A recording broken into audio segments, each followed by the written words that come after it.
সালাম আলাইকুম প্রিয় দর্শক, স্বাগত জানাচ্ছি আইস্টাফ ফুয়াদ। আজকের আমাদের এই এপিসোডে মেহমান হচ্ছে আশিক চৌধুরী, যাকে আপনারা বিভিন্নভাবে চেনেন। সে কখনো বিমান থেকে লাফ দিয়ে নিচে পড়ে যাওয়ার আগে আগে আবার বেঁচে যায়। আর বাংলাদেশটাও যখন ব্যবসা বাণিজ্যে পড়তে পড়তে একদম মাটিতে পড়ে যাচ্ছিল, সেই সময় সে ফ্লাই করে বাংলাদেশে চলে আসছে। প্যারাসুট দিয়ে এটাকে কোনোভাবে ঠেকিয়ে রাখা যায় কিনা আমাদের অর্থনীতিকে। তো আশিক চৌধুরী, আপনাকে স্বাগত জানাচ্ছি। ধন্যবাদ ভাই। তো আসলে কি আপনি বাংলাদেশে প্যারাসুটে কানেক্ট করতে পারছেন, না বাংলাদেশ পড়ে যাচ্ছে? চেষ্টা করছি, আপ্রাণ চেষ্টা করছি আমরা। যেখান থেকে শুরু হয়েছে সেই জায়গাটা একটা ফ্রি ফলের মতো।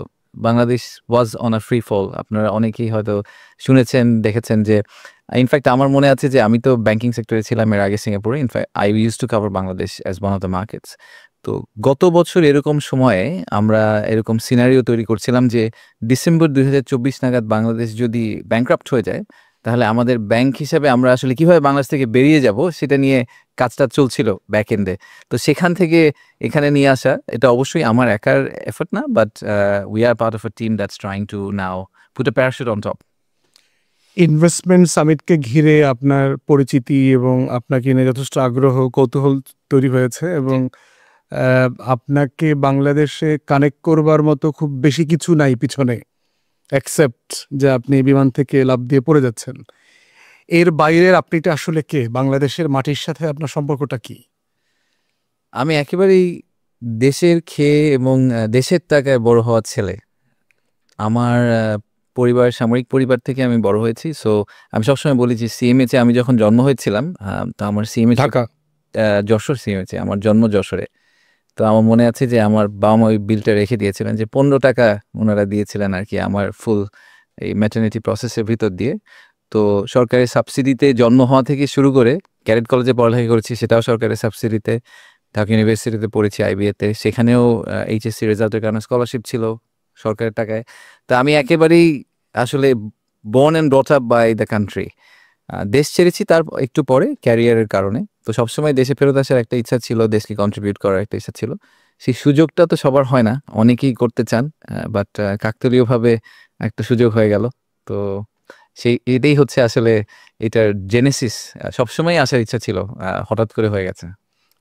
দু এক জায়গাতে আমার সোর্সে আমি শুনলাম আর কি, যে প্রফেসর ইউনূস নাকি ফোন দিয়ে বলছে যে, আশিক আর কতদিন, বাংলাদেশকে তো একটু সেবা করতে হবে, চলে আসো। তো পরের দিন নাকি টিকিট কেটে চলে আসছেন, এরকম একটা ব্যাপার। মোটামুটি কাছাকাছি, গল্পটা কাছাকাছি। তো যেটা বললাম যে আজকে তো ৫ই জুলাই। ৫ই জুলাই ২০২৪ সালে বাংলাদেশে বিডার চেয়ারম্যান হওয়া আমার ক্যারিয়ার ট্র্যাকে ছিল না, এটা আমি আপনাকে গ্যারান্টি দিয়ে বলতে পারি। ইনফ্যাক্ট তারপরে অনেক কিছুই তো বাংলাদেশের আসলে আমার মনে হয় স্ট্যান্ডার্ড ট্র্যাকে আর হয়নি। আমি তার আগে বেশ কয়েকবার দেশে ফেরত আসার চেষ্টা করেছিলাম যে দেশে এসে আমি দেশের সরকারকে কোনোভাবে সাহায্য করতে পারি কিনা, বাট তার আগে সরকার আসলে ওই অপরচুনিটিগুলা বা আমি যেগুলো ওনাদেরকে অফার করেছি ওনাদের পছন্দ হয়নি। এবং আমি ফ্রি করতে চেয়েছিলাম আসলে, একদম প্রো বোনো কিছু যদি সাপোর্ট দিতে পারি দেশকে। তো স্যার যখন ফোন করলেন, তখন আসলেই একদম হঠাৎ করে এক ভর দুপুরে ফোন করে বললেন যে, "আমার মনে হয় যে একটা ভালো অপরচুনিটি আছে তোমার দেশের সেবা করার জন্য। তুমি যদি রাজি থাকো তাহলে আমি ক্যাবিনেটে আইডিয়াটা প্রপোজ করতে পারি যে তোমাকে নিয়ে আসার জন্য। তো তুমি আমার রিকোয়েস্টটা রাখবে কিনা যে দেশের সেবা করার জন্য তুমি আসতে রাজি আছো কিনা?" তো এরকম প্রশ্নের তো আসলে একটাই উত্তর হয়। এই পরীক্ষার আনসার একটাই আসলে। তো life time exam. it is a lifetime exam and but I'm very humbled যে এরকম সুযোগ একটা পাওয়া গেছে। তো তার যেদিন স্যার বললেন, একটা রোববার উনি আমাকে বলেছিলেন, ওই সপ্তাহেই আমি দেশে এসে আসলে স্যারের সাথে দেখা করে অ্যাপয়েন্টমেন্ট নিয়ে ফেরত গিয়েছিলাম, আমার মনে আছে। তো এটা কি ফ্যামিলি, অথবা যেহেতু কর্পোরেটে ছিলেন, আমি তো জানি যে একটা টার্মিনেশন একটা আছে, নোটিস আছে, নোটিস পিরিয়ড আছে। সো এটা কি ডিফিকাল্ট ছিল না যে হুট করে একটা সিদ্ধান্ত নেওয়া? আর বাইরে যেহেতু আমি লম্বা সময় ছিলাম, জি, বাইরের লাইফ প্যাক আপ করে ফার্স্ট ওয়ার্ল্ড থেকে ফার্স্ট ওয়ার্ল্ডে মুভ করা ইজি। আপনি আমেরিকা থেকে লন্ডন চলে গেলেন, লন্ডন থেকে অস্ট্রেলিয়া চলে গেলেন, কিন্তু থার্ড ওয়ার্ল্ডে ব্যাক করা it's a very challenging job. Very challenging. I absolutely agree এবং আমার জন্য যত না চ্যালেঞ্জিং, ইকুয়ালি চ্যালেঞ্জিং বা তার চেয়ে বেশি চ্যালেঞ্জিং সম্ভবত আমার বাচ্চাদের জন্যে এবং আমার ওয়াইফের জন্যে। বাংলাদেশে তো অনেক ধরনের চ্যালেঞ্জ মেয়েরাও ফেস করেন। তো both from a emotional point of view to financial support point of view, সবখানেই আমার ওয়াইফের একটা আনওয়েভারিং সাপোর্ট আছে। উনিও যেহেতু একসাথে চাকরি করেন মাল্টিন্যাশনালে, তো আমরা ওরকম একটা তখন আসলে ডিসিশন নিয়েছি যে ঠিক আছে, লং টার্মে দেশের জন্য কিছু করতে পারার এই সুযোগ আর কখনোই হয়তো পাওয়া যাবে না। সো আমরা এই ঝাপটা আরেকবার একটা ঝাপ না হয় দিলাম দেশের প্যারাসুট ছাড়া আর কি। প্যারাশুট ছাড়াই আরেকটা, এই ঝাপটা আরো বড় ঝাপের মতো মনে হচ্ছে, সেই ঝাপটা দিলাম। তো এবং বাচ্চাদেরকেও আমরা রিলোকেট করেছি। সো ওইগুলো কনসিডারেশনে নিয়েই, বাট আসলে তখন emotions were so high, as you can remember August সেপ্টেম্বরের দিকে কত surprising. Surprising. It was not even a second thought যে আমরা আসলে দেশে আসবো কি আসবো না, এটা আসা উচিত হচ্ছে কি হচ্ছে না, প্র্যাকটিক্যালিটির কথা চিন্তা করে ওগুলো আসলে আমরা কখনোই অতদূর। কাম হোয়াট মে আর কি। অ্যাবসলিউটলি। তো বাংলাদেশের তো একটা কথা প্রায় বলে আর কি, দেখলাম যে যারা ট্রল করে যে বাংলাদেশে তো এরকম হাজার হাজার আশিক চৌধুরী আছে, ডক্টর ইউনূস তো আর সবাইকে ফোন দেয় নেই, তাহলে ফোন দেওয়ার এই সম্পর্কটা কোত্থেকে তৈরি হইলো? হাজার হাজার আশিক চৌধুরী আছে এবং তাদেরকে আমাদের সবারই হয়তো ফোন দেওয়ার দরকার। যারা এরকম বিদেশে আছেন, দেশে কিছু করতে চান, তাদেরকে আমাদের নিয়ে আসা দরকার। আসলে আমি হয়তো একটা গিনিপিগ, কারণ আমি যতদূর জানি যে এরকম সিনিয়র সচিব পদমর্যাদায় যখন আমাকে নিয়ে আসা হয়েছিল সরকারে, এরকম করে আসলে কাউকে এরকম ডিরেক্ট এন্ট্রি করে নিয়ে আসা সরকারে হয়নি আগে। এবং maybe if my experiment is working out fine, then we should do more of the same. স্যারের সাথে আমার পরিচয়টা খুবই কিন্তু অল্প, আমি জানি না অনেকে জানেন কিনা। ওনার সাথে আমি অল্প কিছুদিন একটা গ্রামীণ টেলিকম ট্রাস্টের বোর্ডে আমি অল্প কিছুদিন একেবারে ভলান্টারি একটা ফাইন্যান্সিয়াল অ্যাডভাইজার রোলে ছিলাম। উনি যে ফান্ডগুলো অ্যালোকেট করেন বিভিন্ন ট্রাস্টে, এনজিওতে, সেখানে আমি ওনাদের কিছু অ্যাডভাইস দিয়েছিলাম। বাট তারপরে ওনার সাথে আমার আর যোগাযোগ ছিল না অনেক দিন। কোন সালের দিকে? সেটা 2021-22 দিকে, 21-22 সালের দিকে। তারপরে আর আসলে ওনার সাথে আমার কোনো যোগাযোগ হয়নি। 22-এর পরে আবার যোগাযোগ হয়েছে 24-এর সেপ্টেম্বরে। এই জিনিসটা কিন্তু আমাকে মানে মানে আজকে শুধু আপনি না, আমাকে অনেকেই বলেছে যে মেধাবী যদি কারোর সাথে প্রফেসর ইউনূস একবার মিট করেন, তিনি নাকি তাকে মনে রাখেন। এটা নাকি তার একটা অসাধারণ গুণ আছে, এবং যখন যাকে যেখানে প্রয়োজন হয় উনি নাকি বলেন যে ওই ছেলেটা না দুবাই থাকে, ওকে একটু কল করো, ও জানবে এই কাজটা। ওই ছেলেটা না ওইখানে থাকে, ওই মেয়েটা না ওইখানে থাকে। তো এরকম দেখলাম যে এরকম মানে ব্রিলিয়ান্ট মেধাদেরকে যে পিক করা, এটার একটা মানে হিউজ, মানে এটাকে কি বলা যায়, এটা কিন্তু একটা ভিশনারি লিডারশিপের বৈশিষ্ট্য আর কি। জি, এটা যারা বড় লিডার তাদের সবারই এই একটা ক্যারেক্টার থাকে। আপনি যদি সিঙ্গাপুরে ছিলেন, লিও কুয়ান ইউ তো আমরা পড়েছি, আপনি ওখানে you live through the experiences, এবং উনি নাকি একই কাজ করেছেন। অ্যাবসলিউটলি। তো এখন হচ্ছে যে ফিরে আসার জায়গা থেকে বাংলাদেশে investment summit was like a hype kind of things, এবং বাংলাদেশের একটা মহলে একটা ইমপ্রেশন তৈরি হয়েছে ব্যাপারটা কি এরকম যে একটা সামিট হবে and billions of dollar would simply flow in. তো কই কোনো টাকা তো আসলো না। এখন প্রায় কথাটা বলা হয় যে কই সামিট তো একটা হইছে, এত গ্ল্যারিং মানে মানে ঝাঁকঝমকপূর্ণ একটা কনসার্ট করা হইলো, মানে হোয়াট হ্যাপেন্ড, মানে কি হইলো। তো আসলে আপনি কি অ্যাচিভ করতে চেয়েছিলেন, আসলে এই পর্যন্ত আপনি এটাকে অ্যাপ্রাইজাল করছেন কিভাবে? জি, থ্যাংক ইউ। আসলে প্রথমত আমি ইনভেস্টমেন্ট টপিকটা has become very well debated and discussed. এটা আমাদের সবচেয়ে বড় সাফল্য আমার কাছে মনে হয়। আমি কখনো দেখি নাই। অ্যাবসলিউটলি। আপনি যদি এভাবে চিন্তা করেন যে বিড়ার কথা সবাই বলে, আমার মনে আছে যে আমি যেদিন প্রথম আমার ওয়াইফকে গিয়ে বললাম, স্যার তো অপরচুনিটির কথা বলেছেন কিন্তু কোথায় আমাকে প্লেস করবেন ওটা বলেননি। তো পরে যখন উনি আমাকে বললেন যে এরকম তোমাকে আমি বিডার এক্সিকিউটিভ চেয়ারম্যান হিসাবে নিয়ে আসার কথা চিন্তা করছি, অ্যাপয়েন্টমেন্ট লেটার যখন দিলেন, তো তখন আমি যখন আমার প্রথম ওয়াইফের কাছে নিয়ে গিয়েছিলাম, উনি বলছে এটা কি জিনিস, হোয়াট ইজ বিডা, মানে রেলেভেন্ট ছাড়া অলমোস্ট কেউ এই প্রতিষ্ঠানটার নামও জানে না। In fact exactly. সো ওই জায়গা থেকে আমরা শুরু করেছি। তো আমাদের প্রথম একটা ইনভেস্টমেন্ট সামিটে একটু ফেরত যাই, সেটা হচ্ছে যে আমাদের প্রথম একটা টার্গেট ছিল যে বাংলাদেশকে নিয়ে এত নেগেটিভিটি, এরিয়াস অফ কনসার্ন, এবং আসলে প্রথম দিকে আপনার মনে আছে কিনা যে আমাদের কাউন্টার ন্যারেটিভ সোশ্যাল মিডিয়াতে পুশ করার জন্য অনেকেই কাজ করছিলেন যে বাংলাদেশ ধ্বংস হয়ে যাচ্ছে, খুব খারাপ দিকে চলে যাচ্ছে বিদেশের কাছে। আপনি যদি ইউকেতে বসে, আমি দুজনে লন্ডনে ছিলাম, আপনি বিবিসি খুলেন বা যে কোনো গুগল সার্চ করেন বাংলাদেশকে নিয়ে, it was very negative. Storm, earthquakes, absolutely, accidents, absolutely, train collapse, absolutely. On top now, political turmoil, law and order has completely broken, এরকম বিভিন্ন ধরনের কথাবার্তা হচ্ছিল।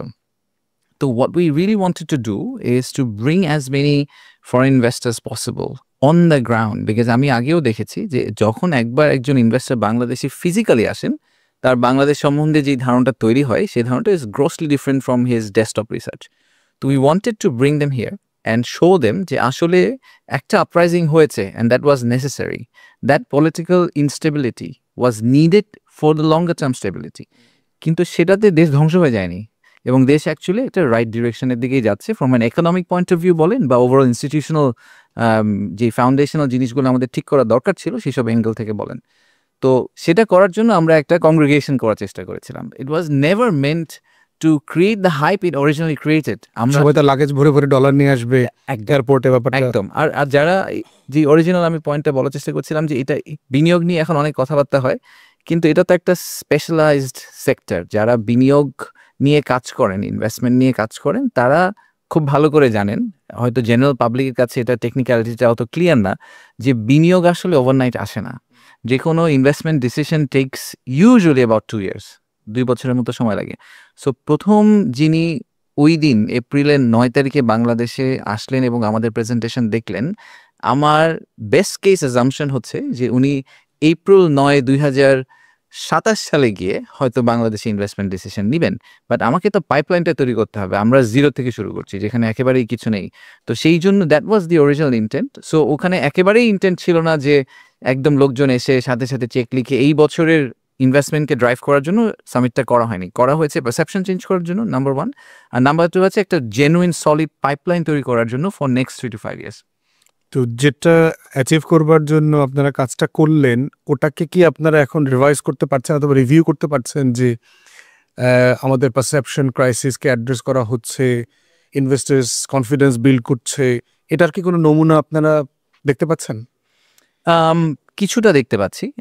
যেমন ধরেন আমার একটা এক্সাম্পল হচ্ছে যে আমরা খুব রিসেন্টলি যখন ইনকামিং ইনভেস্টরদের সাথে কথা বলছি, বা যারা আগে কখনোই বাংলাদেশে আসেননি কিন্তু ওনারা এখন আসার কথা প্ল্যান করছেন, তারা অনেকে যোগাযোগ করছেন। তো সেই যোগাযোগটা অনেক ক্ষেত্রেই ইন্টারেস্টিংলি তারা বলেন যে হ্যাঁ, তোমরা তো একটা ইনভেস্টর সামিট করেছিলে, সেখানকার কিছু ম্যাটেরিয়াল দেখে আমার মনে হলো যে we want to have a conversation, Bangladesh সম্বন্ধে আমরা আরেকটু জানতে চাই। এই লিড জেনারেশনটাই আসলে আমাদের অরিজিনাল ইন্টেন্ট ছিল, যে মানুষের একটু আগ্রহ তৈরি হোক বাংলাদেশকে নিয়ে, একটু আগ্রহ তৈরি আমাদের সাথে প্রথম কথাটা বলুক, তারপরে সেখান থেকে conversion rate is a game. হয়তো 10 জন নক করলে তার থেকে হয়তো 2 জন ইনভেস্ট করবে। প্রথম প্রেমের মতো আর কি, যে মানে অ্যাটলিস্ট চোখাচোখিটা হোক, একটু দেখে ভালো লাগলো আর কি, যে ঠিক আছে। তো সেই জায়গাটাতে এরপরে ফেজ আউট কি, মানে সাবমিট করে ফেললেন, এরপর এটার ফলো আপ কি করবেন? Right, that's a good question. So সামিটের থেকে আমরা যেটা আসলে আমাদের টেক অ্যাওয়ে হিসেবে আমরা যেটা করার চেষ্টা করলাম, যারা সামিটে এসেছেন, এবং তারপরে আপনারা দেখেছেন যে চায়না বাংলাদেশেরও কিন্তু আমরা আলাদা একটা কনফারেন্স করেছি যখন চাইনিজ কমার্স মিনিস্টার এসেছিলেন প্রায় 300 কোম্পানিকে নিয়ে। We are tracking this set of people who came, তাদের অর্গানাইজেশন ধরে ধরে আমরা একটা আসলে মাস্টার লিস্ট মেনটেন করি এখন বিডাতে। বিডার হিস্টোরিক যে রোল ছিল সেই রোলটা থেকে রোলটা খুব ডিফারেন্ট, আমরা আগে এটা করতাম না। আমরা এখন একটা পাইপলাইন ডেভেলপমেন্টের মতো এক্সারসাইজে চলে গেছি, যেখানে আমি ট্র্যাক করবো এদেরকে, যখন বাংলাদেশে নতুন একটা আপডেট হবে তাকে আমি নক করব, আমি তার সাথে কনস্ট্যান্ট একটা কমিউনিকেশন রাখার চেষ্টা করব, সো দ্যাট সে বাংলাদেশের কথা ভুলে না যায়। আপনি যদি কাইন্ড অফ ফিটিং লিস্ট, মানে বিডা ফিটিং লিস্টে আছে তারা এখন এরকম। এক্স্যাক্টলি। এবং আপনি এভাবে চিন্তা করেন যে আমাদের ডে টু ডে লাইফেও যখন আমরা একটা খাওয়ার কথা চিন্তা করছি বা একটা রেস্টুরেন্টে যাব, কনসিস্টেন্টলি যদি একটা রেস্টুরেন্ট আমাকে পিং না করে, তাহলে কিন্তু রেস্টুরেন্টের কথা ভুলে যায়, তারপর দেখা যায় আমরা নেক্সট 10 বারের মধ্যে রেস্টুরেন্টে যাই, নতুন কি অফার আসছে, নতুন কি খাবার আসছে, নতুন শেফ আসছে। Absolutely. So we have to keep reminding them that there is an option called Bangladesh which has the right business case. So please don't forget. তো সেখানে কি রেসপন্স পাচ্ছেন? মনে হচ্ছে যে মানুষ পজিটিভলি নিচ্ছে, ব্যবসায়ীরা পজিটিভলি নিচ্ছে? ডেফিনেটলি রেসপন্স পাচ্ছি। আমরা কিছু কনভার্সনও করেছি। আমার একটা ফ্যান্টাস্টিক দুটা আমার এক্সাম্পল আছে, I am really proud of them. প্রথমটা হচ্ছে যে এয়ারলাইনে যেই বিজনেস ক্লাসে ট্রাভেল করলে একটা অ্যামিনিটি কিট দেয়, সেই অ্যামিনিটি কিটটা একজন চাইনিজ একটা বড় কোম্পানি আছে, তারা ওই কিটটা বানায়। তো তারা এখন আমাদের সাথে সামিটে প্রথম তারা বাংলাদেশে এসেছিল, এবং তারপরে দিয়ে ডিসাইডেড যে অ্যামিনিটি কিট ম্যানুফ্যাকচারিংটা তারা বাংলাদেশে করবে। তো বাকি সব কিছু এনে এখানে কিটটা বানিয়ে প্যাক করে আবার সব চাইনিজ এয়ারলাইনের কাছে পাস করে দিচ্ছে। এবং ইন্টারেস্টিংলি আমরা বিডা থেকে যদিও লিডটা পেয়েছি, আমরা ফ্যাক্টরিটা করার জন্য বেবজাকে দিয়ে দিয়েছি। So this is one thing আমার সরকারের মধ্যে মনে হয় যে ক্যাটাগরিক্যালি মিসিং, সেটা হচ্ছে ইন্টারনাল কোঅর্ডিনেশন এবং একটা টেরিটোরিয়াল মেন্টালিটি নিয়ে সরকার অপারেট করে। আমরা সেখান থেকে সরে আসতে চাই, যে বিনিয়োগ যেখানেই হোক এটা আসলে দেশের জন্য লাভ। সো বিনিয়োগ আমার পছন্দ মতো জায়গায় হতে হবে, আমি যেহেতু বেজা চালাই বেজাতেই হতে হবে এমন কোনো কথা নেই, যেখানেই বিনিয়োগ হবে সেটা দেশের জন্য লাভ হবে। আরেকটা ভালো এক্সাম্পল হচ্ছে যে ওই সময় একটা কোম্পানি এসেছিল, তারা একটা textile and garments manufacture.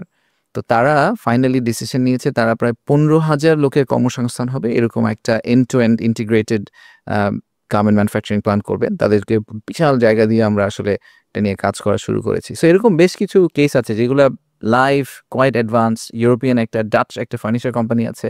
So এরকম বেশ কয়েকটা কোম্পানি আছে। আমাদের আসলে একটা এখন জেনুইন পাইপলাইন আছে। So we are very excited about it. আমি একটু ওয়েট করতে চাই, হয়তো বছরের শেষ নাগাদ গিয়ে আমি একটা রিপোর্ট প্রকাশ করবো যে বিডা অ্যাক্টিভলি কতগুলা ইনভেস্টমেন্ট সামিট থেকে আনতে পেরেছে। প্লাস হচ্ছে যে সামিট তো ধরেন একটা বিষয়, রাইট।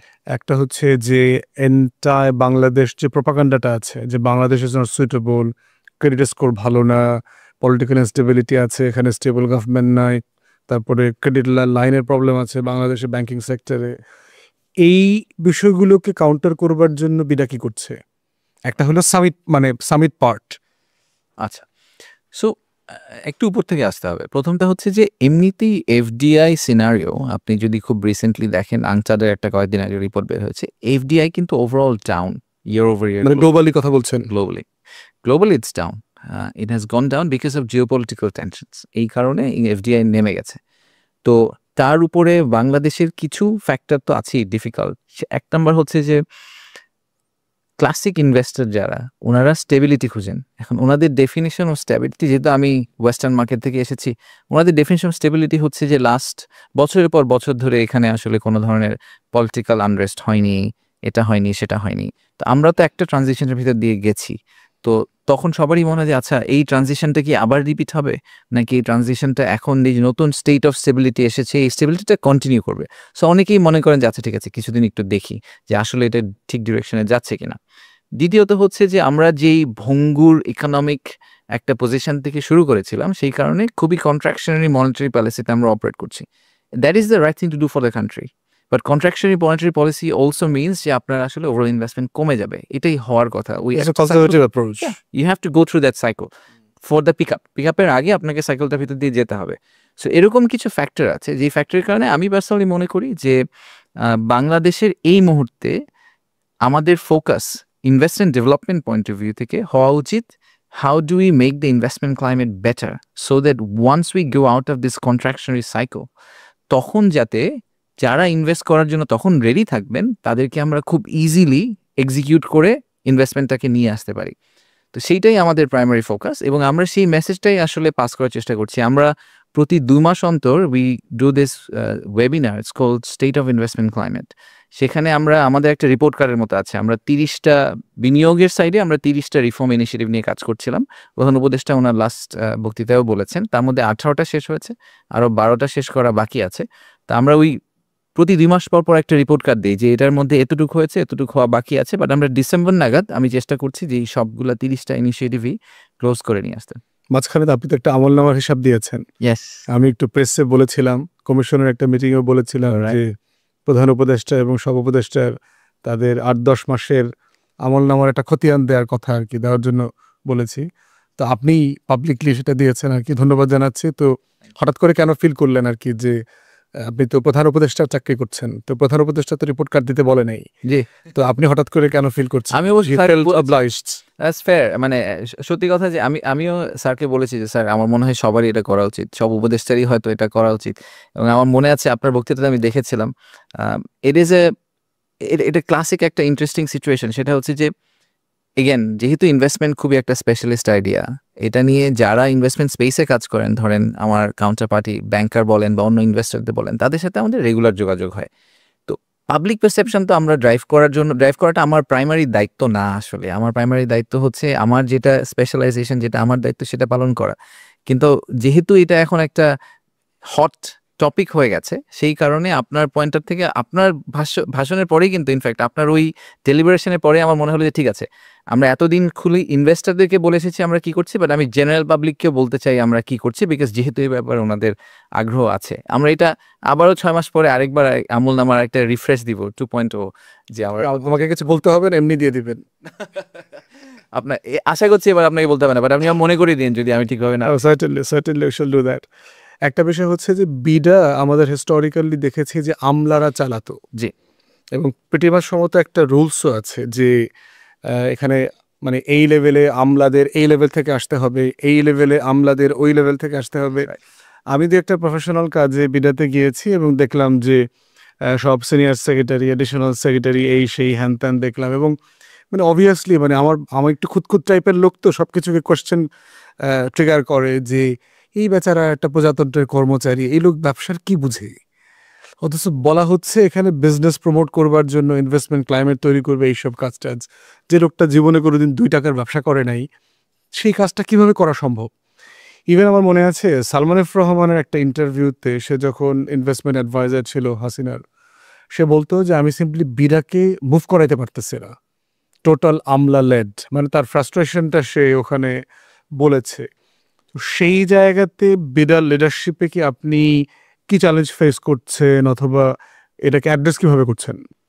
সো তুরস্কতে যেটা ওরা করে, আমার কাউন্টার পার্টি যিনি আছেন, ওনারা একটা অ্যাডভাইজারি রোলের মতো একটা জিনিস চালু করেছেন, যে বিভিন্ন দেশে এবং অনেক দেশে ওনাদের মাল্টিপল আছে। ফর এক্সাম্পল আমেরিকায় ওনাদের লস অ্যাঞ্জেলসে একজন অ্যাডভাইজার আছেন, নিউ ইয়র্কে একজন আছেন। এই অ্যাডভাইজাররা are usually nationals of that country. So জাপানে আমি একটা এক্সাম্পল দিই, যে আমরা যদি এরকম করতে পারি যে জাপানে আমাদের বাংলাদেশের যিনি অ্যাম্বাসেডর ছিলেন, যে জাপানি ভদ্রলোক বাংলাদেশে একসময় ছিলেন, উনি এখন রিটায়ার করে জাপান চলে গেছেন, তো তাকে যদি আমি আমার অ্যাডভাইজার হিসেবে নিয়োগ করি, ওনার ওই নেটওয়ার্কটা আছে, আবার বাংলাদেশকে উনি চিনেন ইনাফ টু সেল বাংলাদেশ। তো আমরা এরকম টপ 5 or 7 কান্ট্রিজ যেগুলো থেকে বাংলাদেশে ইনভেস্টমেন্ট আসার সম্ভাবনা সবচেয়ে বেশি, এরকম কয়েকটা দেশে আমরা এরকম অ্যাডভাইজার নিয়োগ করার কথা চিন্তা করছি, যারা আসলে ডিরেক্টলি বিদেশের সাথে কানেক্টেড হবেন এবং তারা তখন ওই কানেক্টিভিটিটাকে মেনটেন করতে পারবেন, নেটওয়ার্কটাকে মেনটেন করতে পারবেন। আর দ্বিতীয় একটা জিনিস করছি, এটা নিয়ে হয়তো পেপার অলরেডি একটু লেখালেখি হয়েছে, আমরা আশা করছি অগস্টের 1 তারিখ থেকে বা লেটেস্ট মেবি সেপ্টেম্বর 1 তারিখ থেকে চালু করে দিতে পারবো। সেটা হচ্ছে আমরা একটা ইনসেন্টিভ স্কিম চালু করছি। যে কোনো বাংলাদেশি নাগরিক, উনি নন রেসিডেন্টও হতে পারেন, রেসিডেন্ট বাংলাদেশিও হতে পারেন, উনি যদি ইনভেস্টমেন্ট নিয়ে আসেন, ঠিক যেভাবে রেমিটেন্স নিয়ে আসার জন্য একটা ক্যাশব্যাক আছে, এরকম ইনভেস্টমেন্ট নিয়ে আসার জন্য একটা 1.5% ক্যাশব্যাক আমরা প্রোগ্রাম চালু করার কথা। Total investment, total investment huge.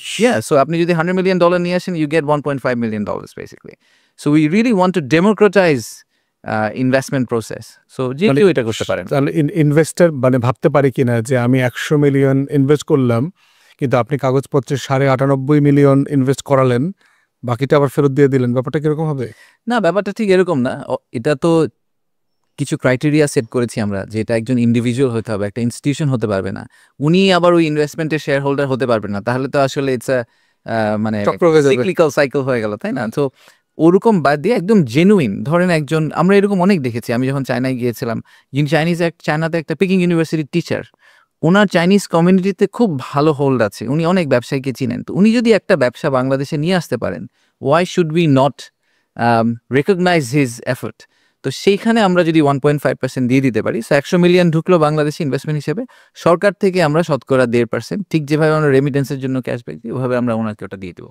আরেকটা বিষয়, যেমন ধরেন আমরা দেখেছি যে গ্লোবালি প্রমিনেন্ট স্টারদেরকে বিভিন্ন সময় ইউজ করা হয়, রাইট? ধরেন জাতিসংঘে অ্যাম্বাসেডর করে পাঠায় রাইট। বিভিন্ন ইস্যুতে, ক্রাইসিস হ্যান্ডেল করবার জন্য অথবা নেগোসিয়েশনের জন্য ইউজ করে। তো আমাদের যে নেগেটিভ পারসেপশন আছে as a country and nation, সেই জায়গা থেকে আপনারা এটা কখনো বিবেচনা করেছেন যে আমরা এরকম কোনো গ্লোবাল সেলিব্রিটিকে ইউজ করতে পারি কিনা, যাকে ওয়েস্টার্ন ওয়ার্ল্ডে পারসেপশন অ্যাড্রেস করবার জন্য কাজে লাগানো যেতে পারে? Very fair idea. আমার মনে হয় যে অবশ্যই আমাদের সেটা করা উচিত। ইনফ্যাক্ট গ্লোবাল সেলিব্রিটির আগে আমি বলবো যে কোয়াজি গ্লোবাল এবং Bangladeshi celebrity, let's take Hamza as an example. I genuinely think people like Hamza Chowdhury, we can, আসলে কি একটা দেশের পারসেপশন, আপনি যখন দেখবেন যে কোরিয়া নিয়ে এখন এত কথাবার্তা হয়, it is not only, you don't only export the business case, but you also export the culture of the country, right?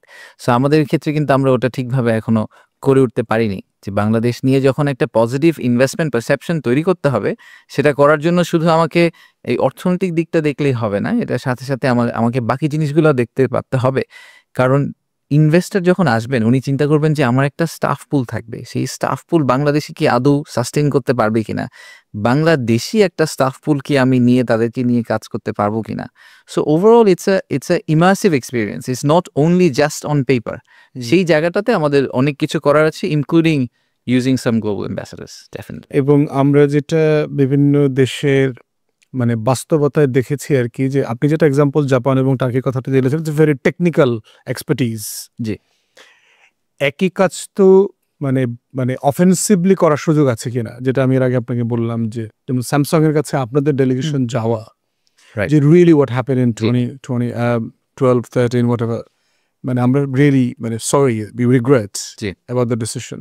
Is there any other way that you can revisit the decision to invest? মানে এইরকমও ধরেন 10টা company 20টা company যারা কোনো না কোনো ফর্মে, যেটা আপনি বলেছেন যে মানে ইন্টেনশন পাইপলাইন তৈরি করা, Absolutely. তো এইরকম স্যামসাং টাইপের কোম্পানির কাছে মানে অফেন্সিভলি রিচ আউট করবার সুযোগ সুযোগ আছে বিডার কিনা? আছে কিনা? সুযোগ আছে, যথেষ্ট ক্যাপাসিটি এবং রিসোর্স আছে কিনা সেটা নিয়ে আমার একটু কোয়েশ্চেন মার্ক আছে। Investment usually flows through anchor investors, এটা সবাই জানে। যে কোনো বড় দেশ হলেও, ধরেন আজকে যদি আমি টার্কির এক্সাম্পল দিলাম মাত্র, কোরিয়ার ক্ষেত্রে স্যামসাং, যখন ভিয়েতনামে ইনভেস্টমেন্ট ঢুকেছে কোরিয়ান, স্যামসাং কিন্তু লিড করেছে।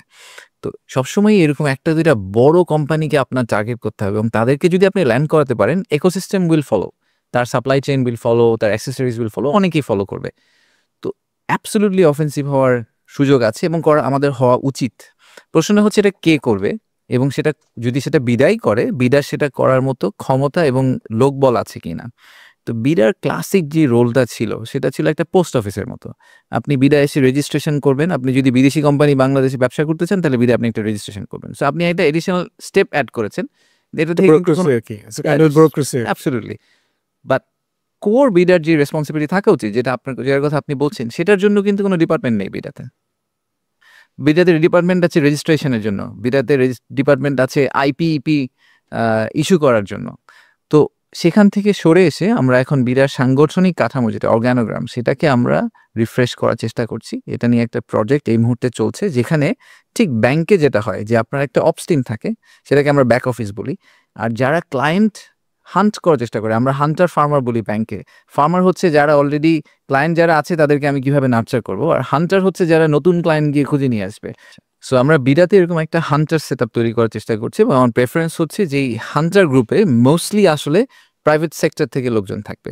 আমরা একটা সেকেন্ডম্যান বা একটা এক্সচেঞ্জ প্রোগ্রাম মতো দাঁড় করাবো। ইনফ্যাক্ট আমরা এই মুহূর্তে একটা রিক্রুটমেন্ট প্রসেস দিতে যাচ্ছি এক্সপেরিমেন্টালি, যে লেটস টেক অ্যান এক্সাম্পল, যে বাংলাদেশে একটা লোকাল ব্যাংকে একজন রিলেশনশিপ ম্যানেজার যিনি কাজ করেন, কর্পোরেট রিলেশনশিপ ম্যানেজার, তাকে আমি 2 বছরের জন্য বিদায় নিয়ে আসলাম।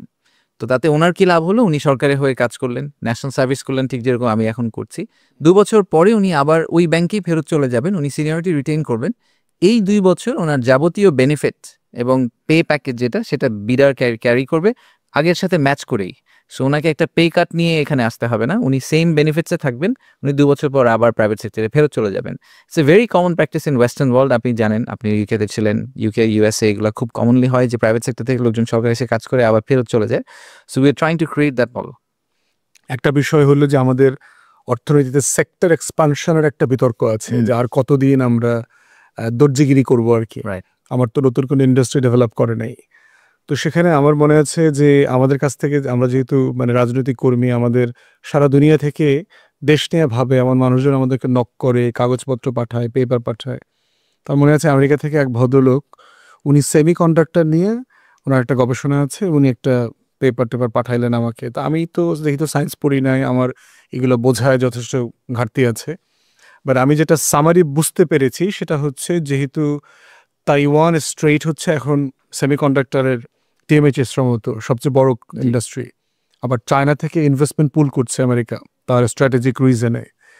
তো এইটার জন্য কংগ্রেস ইতিমধ্যে নাকি 200 থেকে 300 বিলিয়ন ডলার অলরেডি ইনভেস্ট করবে সারা দুনিয়াতে, অলরেডি সিদ্ধান্ত নিয়ে নিয়েছে। তো সেই জায়গাতে এইরকম একটা ইন্ডাস্ট্রি থেকে যদি প্রফেসর ইউনূসের মতো একটা লোককে কাজে লাগায় আমরা নেগোশিয়েট করতে পারি, ওই ইউনিভার্সিটি প্রফেসর বোধ করছেন যে বাংলাদেশ চাইলে মিনিমাম $65 বিলিয়ন ইনভেস্টমেন্ট পুল করতে পারবে। প্রফেসর ইউনূসের যে আপনার যে অ্যাক্সেস আছে, যে নেটওয়ার্ক আছে। রাইট। তো এইরকম নতুন খাত, আইটি এর একটা ব্যাপার, একটা বড় জায়গা, আমাদের লক্ষ লক্ষ ছেলেমেয়েরা ফ্রিল্যান্সিং করছে, ভালো টাকা পয়সাও কামাচ্ছে, কিন্তু পেপলটা পর্যন্ত অ্যাক্সেস করা যায় না বাংলাদেশে। সিম্পল জিনিস। এবং আমি নিজেও জানি, আমি আমার পার্সোনাল পরিচিত কয়েকজনের টাকা পয়সা এইটা সেটা করে এই লন্ডনের পরিচিতর সাথে ওর সাথে এক্সচেঞ্জ করায়, ওর অ্যাকাউন্টে আইনে আবার বাংলা টাকা করা, মানে জটিল কাজ করতে হয়েছে আর কি।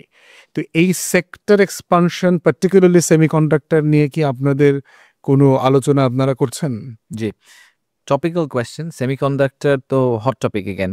সেমিকন্ডাক্টর ইনক্লুড গ্লোবাল বিজনেস এখন প্রায় $650 বিলিয়ন মতো, এবং তো নাম্বার ওয়ান কোম্পানি এবার দেখলাম না গত বছর দেখি। TSMC, জি হ্যাঁ, এখন নাম্বার ওয়ান কোম্পানি। তো এবং 2030-এর মধ্যে ইন্ডাস্ট্রিটা প্রায় বলা হচ্ছে যে $1 ট্রিলিয়ন ওয়ার্থ হবে গ্লোবালি। বাংলাদেশের এই মুহূর্তে সেমিকন্ডাক্টরের total industry give or take রাফলি $20 to $30 মিলিয়ন মাত্র আমাদের total export. So huge opportunity, মানে এটার কোনো এনলেস, মানে ধরেন we can easily consider 100x return out of this. তো আমরা জানুয়ারির 1 তারিখে সেমিকন্ডাক্টরের জন্য একটা ন্যাশনাল টাস্ক ফোর্স করেছিলাম। আমি অ্যাকচুয়ালি চেয়ার ছিলাম সেটা। সেখানে 4টা গ্রুপ থেকে লোকজনকে নেওয়া হয়েছিল। সরকার থেকে 3 জন ছিলেন, আমি ছিলাম এনবিআর চেয়ারম্যান আর আইসিটি মিনিস্ট্রির সেক্রেটারি। একাডেমিয়া থেকে 3 জনকে নেওয়া হয়েছিল, বুয়েটের ভিসি, এমআইএসটি, এরকম করে।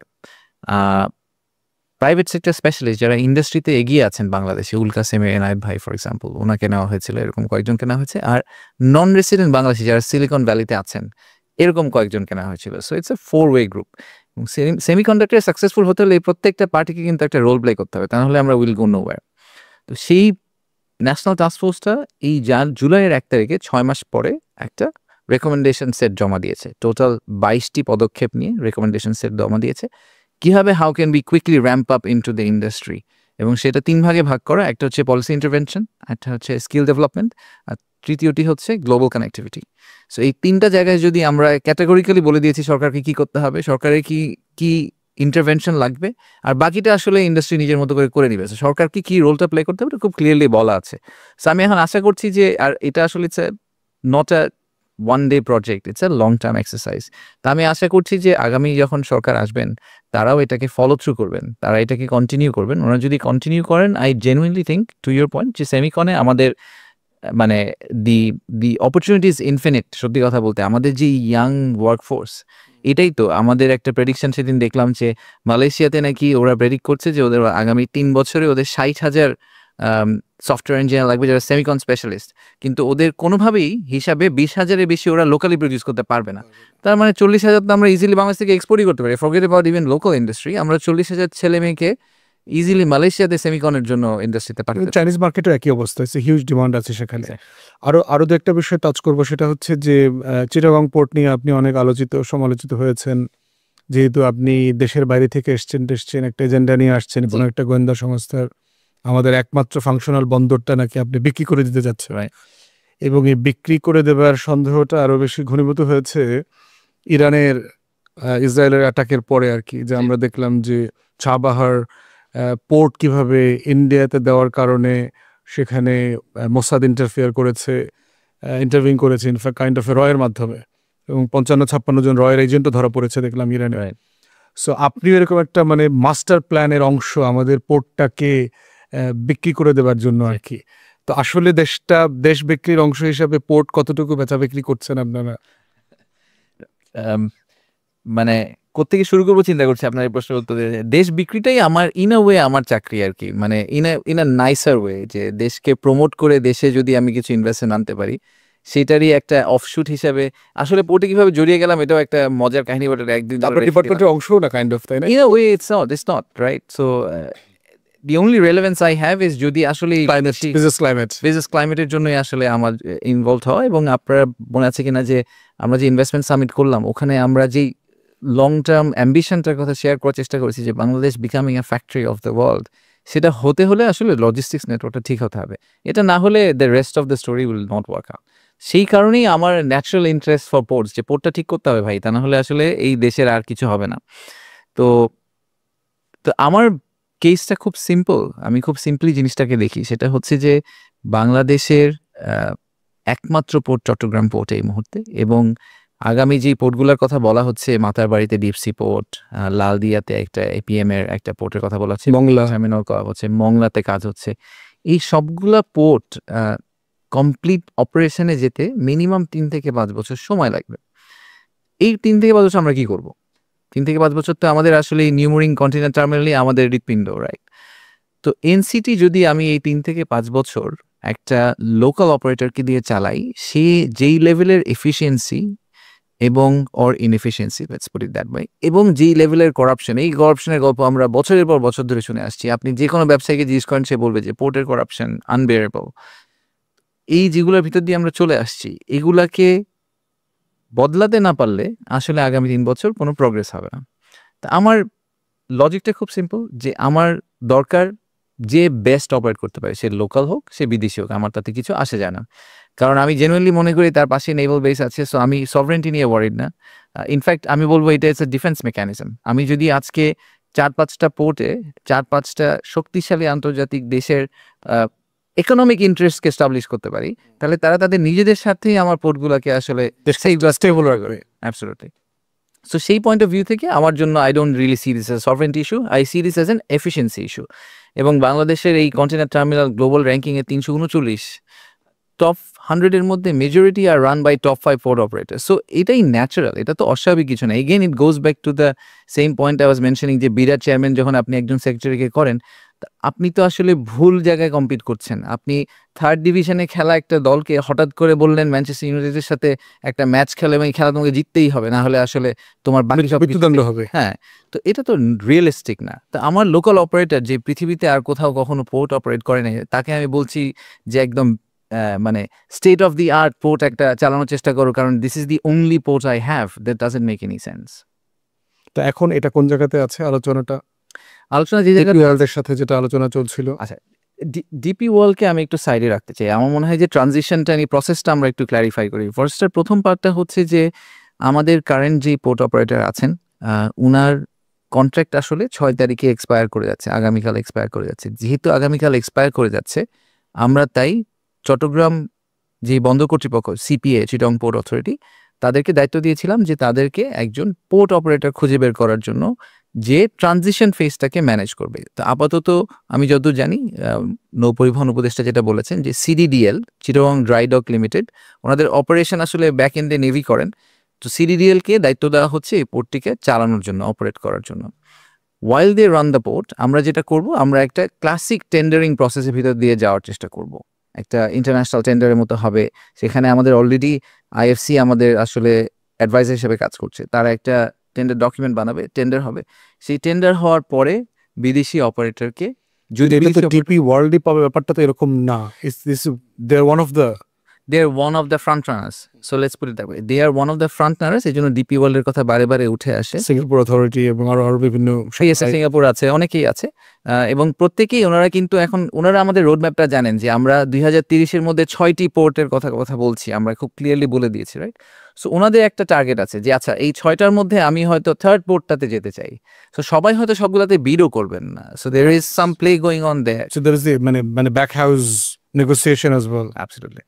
তাহলে এটা কি মানে আপনি এখন যে ইনএফিসিয়েন্সি এবং করাপশনের কথা বলছেন, এটা কি এই যে ইন্টারিম যাদেরকে দেওয়ার ব্যাপারে আলোচনা চলছে, তারা কি এটা কারেন্ট অ্যারেঞ্জমেন্টের থেকে আরেকটু বেটার করবে এরকম?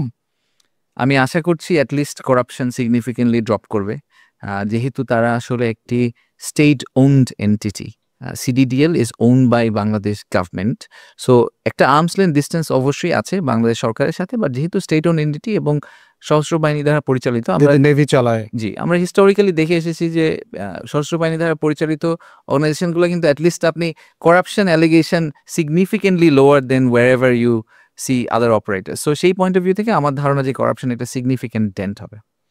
রাইট। আরেকটা বিষয় হচ্ছে, প্রায় শেষ দিকে আমরা কথা বলবো, সেটা হচ্ছে যে আগামী বছর নভেম্বরে আমাদের এলডিসি গ্রাজুয়েশন হবার কথা আর কি, মধ্যমায়ের দেশ।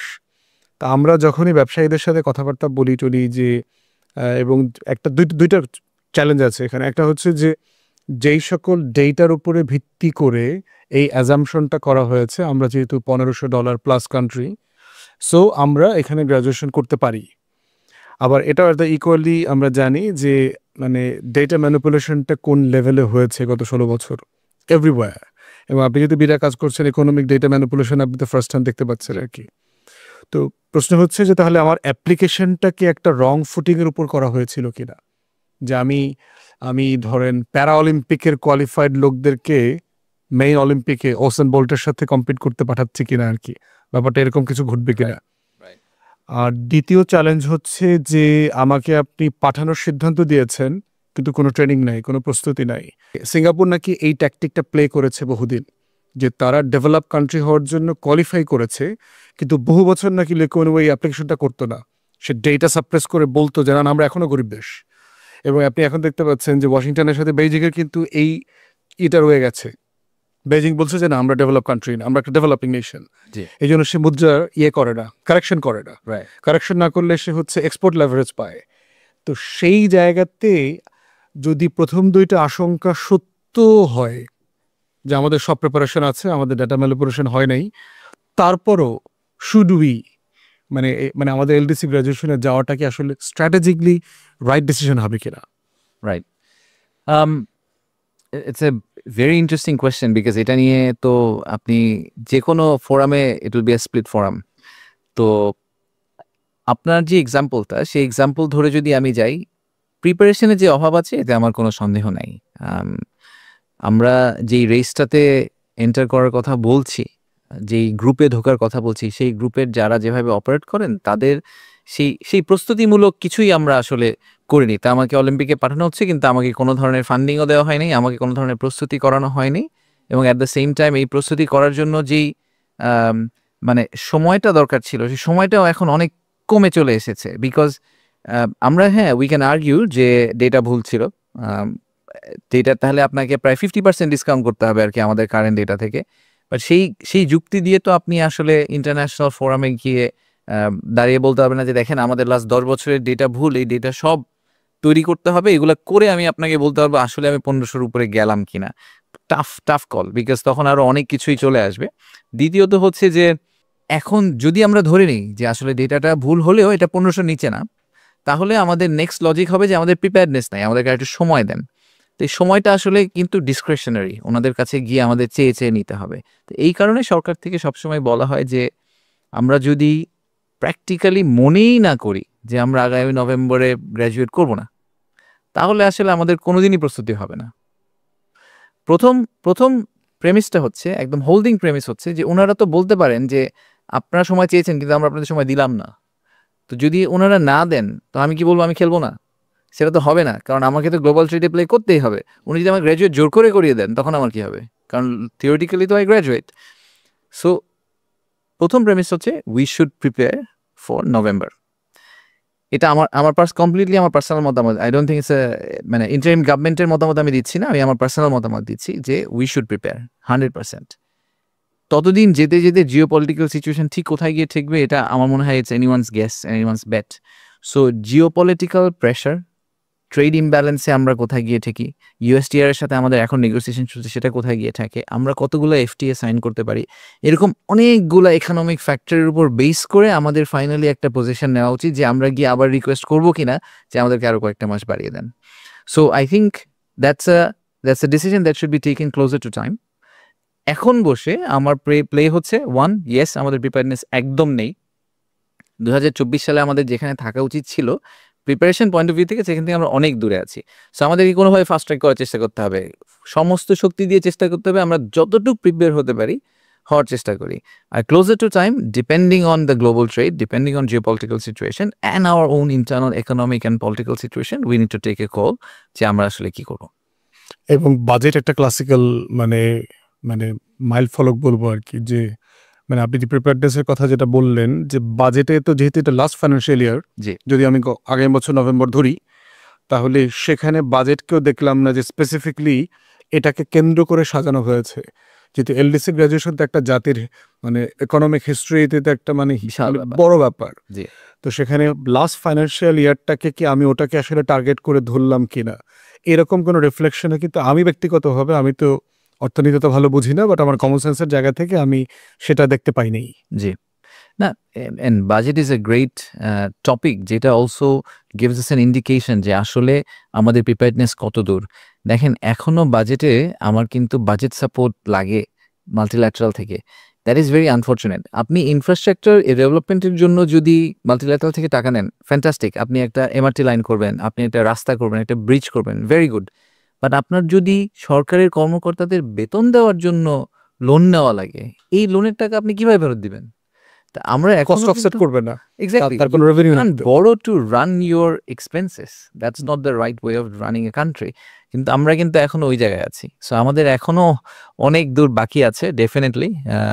আমি so I echo the concern from investment community and also a lot of economists যে আমাদের preparedness এর অভাব আছে, but we have to also accept that someday this will happen, and that's why we should probably try. শেষের দিকে একেবারে তো দু একটা কুইক কোয়েশ্চেন। একটা হচ্ছে যে এপ্রিলে নির্বাচন হওয়ার একটা সম্ভাবনা আছে, প্রফেসর ইউনূস বলে দিয়ে গেছেন, এবং বিয়ন্ড জুন মানে শেয়ার থাকছে না, দ্যাটস দ্য মানে মানে কাট অফ পয়েন্ট আর কি। তো জুনের বিয়ন্ড কি আশিক চৌধুরী বিদায় থাকবে? সেটা তো দেশের সিদ্ধান্ত, আমার সিদ্ধান্ত না মনে হয়। আমার অফিসিয়াল কন্ট্রাক্ট 2026 সালের অক্টোবর পর্যন্ত, 2 বছরের কন্ট্রাক্ট। ভেরি কমন বাইরের দেশে যে প্রাইভেট সেক্টর থেকে ওনার মানুষ আসেন আবার প্রাইভেট সেক্টরে ফিরে চলে যান, সেটাই আমার ইনিশিয়াল হোল্ডিং পজিশন। আর যখন ইলেকশন হবে তখন দেশ কি চায়, আসলে ট্রানজিশনটা কিভাবে হয়, এগুলা too far away for me to say. So আপাতত আমার যেটা ধরে আমি কাজ করছি সেটা হচ্ছে যে অন্তর্বর্তীকালীন সরকার আমাকে অ্যাপয়েন্ট করেছে। সো অন্তর্বর্তীকালীন সরকারের সাথেই হয়তো আমার অ্যাপয়েন্টমেন্টটা শেষ হয়ে যাবে। সো আমি যা যা দেশের জন্য রিফর্ম করতে চাই বা যা যা কন্ট্রিবিউশন করতে চাই, I want to do it before the election. তো ফিরে যাওয়া মানে কি, মানে দেশ ছেড়ে একেবারে চলে যাওয়া, না দেশে থাকা হবে তারপরে যদি বিদায় থাকা না হয়? দেশ থেকে যদি বের করে না দেয় তাহলে দেশে থাকার ইচ্ছা আছে, সো দেখা যাক। রাইট। আর হচ্ছে ইলেক্টেড গভর্নমেন্টের সাথে কাজ করবার ব্যাপারে রিজার্ভেশন, আগ্রহ কোনো কিছু আছে, ভেবেছেন এখনো? অত ডিপলি ভাবিনি। অ্যাজ আমার প্রথম হচ্ছে যে আমাকে আসলে যে জিনিসটা আমরা আগেও দেখেছি সেটা এবার হবে কিনা জানি না, সেটা হচ্ছে প্রিন্সিপালের ক্ষেত্রে আমি আসলে কম্প্রোমাইজ করতে রাজি না। They have to allow me to keep national interest at first, integrity as well. So আমার কিছু নিজের বার আছে, যে বারগুলা ওই বাউন্ডারিগুলো যদি ওনারা আমাকে সেট করতে দেন, এবং এখন আমি যে ফ্রি উইল নিয়ে কাজ করি, যে ইন্ডিপেন্ডেন্স নিয়ে কাজ করি, এবং যেহেতু আমার রিপোর্টিং বস প্রফেসর ইউনুস, আমার জন্য life is actually much easier in a way. আমার বসকে নিয়ে চিন্তা করতে হয় না, আমি জানি যে আমি ঠিক ডিসিশন নিচ্ছি আর উনি ওটাকে এন্ডোর্স করবেন। তো সেরকম যদি একটা সেট আপ হয় তাহলে আমার ধরনের অনেক টেকনোক্র্যাটই হয়তো ইন্টারেস্টেড হবেন দেশে কন্ট্রিবিউট করার জন্য। সেটা আমাকে দিয়েই করাতে হবে এমন কোনো কথা নয়। Maybe there are many other investment individuals who can come and do my job and probably do better than I do. রাতের বেলা বাসায় যাওয়ার পরে কি মনে হয় না কি ফ্রাস্ট্রেটিং ডিসিশন যে ইউ রিগ্রেট রিটার্নিং? রাতের বেলা বাসায় যাওয়ার পর প্রথম যেটা হয় সেটা হচ্ছে যে সরকার আজকে যেসব ভুলগুলা করলো সেই ভুলগুলার জবাবদিহিতা আমার ওয়াইফকে দিতে হয়। তো এটা সরকারি চাকরি করার একটা interesting collective responsibility, cabinet responsibility. No collective credit, but definitely collective downside responsibility. Liability. Absolutely. So গিয়ে আমার প্রায় মনে হয় যে কি যে করছি। রাজনীতি করবেন? আমি আসলে classic professional, I would like to stay as a technocrat. মানে ফিউচারে ভোট টোট করবার গান পয়েন্টে ধরলে যে নির্বাচন করতে হবে? গান পয়েন্ট মানে তো হচ্ছে যে নির্বাচন করতে হবে, নির্বাচন অথবা মৃত্যু, মানে এরকম সেই গুয়েভারার মতো করে বললেন আর কি। So that's a if different there is a revolutionary decision that you have to stand. I would prefer to be a leader who is utilizing his strengths for the country, which in my case I think is finance and economics and investment. So সেই জায়গাটায় কাজ করার ইচ্ছা আমার বেশি।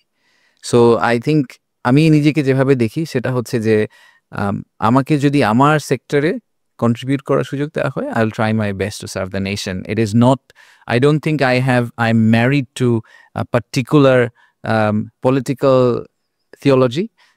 Obviously যেহেতু ইউকেতে আপনার মতো অনেক দিন থেকেছি, বড় হয়েছি, সো একটু লিবারালিস্ট একটু লেফটিস্ট সেরকম ব্যাপার স্যাপার আছে, but in general I think I am more focus towards national interest. Ashik Chowdhury, বিডার চেয়ারম্যান, অনেক ধন্যবাদ আমাদেরকে সময় দেওয়ার জন্য।